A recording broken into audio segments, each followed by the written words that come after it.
Connais-tu l'importance de ton cercle proche? Si tu fréquentes des personnes positives, tu développes des pensées positives. Si tu fréquentes des personnes négatives, tu développes des pensées négatives. Si tu fréquentes des personnes anxieuses et qui s'inquiètent pour un oui ou pour un non, tu verras toi aussi au bout d'un certain temps que tu deviendras anxieux et que tu t'inquiéteras pour un oui ou pour un non. Si tu fréquentes des personnes ambitieuses et qui ont des rêves et qui surtout les accomplissent, à leur contact, toi aussi tu vas commencer à devenir ambitieux et tu vas commencer à mettre les choses en place pour accomplir tes rêves et tes projets.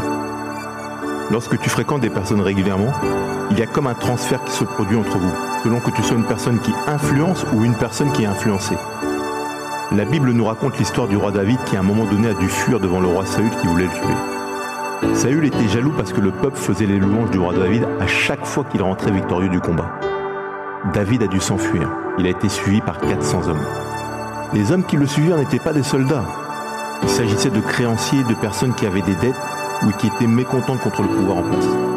Ces 400 hommes qui n'étaient pas des soldats deviennent au contact du roi David des soldats d'élite et ils accomplirent des exploits.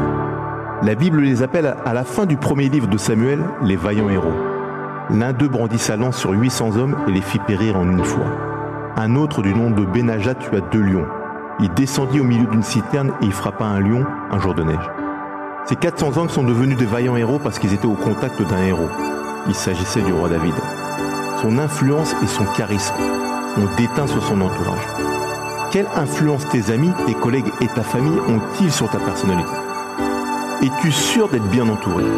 L'écrivain et conférencier Jim Rohn avait l'habitude de dire « Vous représentez la moyenne des 5 personnes que vous fréquentez le plus souvent ». Il avait compris à quel point les personnes qui nous entourent ont le pouvoir d'influer sur notre caractère, sur notre mentalité et sur notre destinée.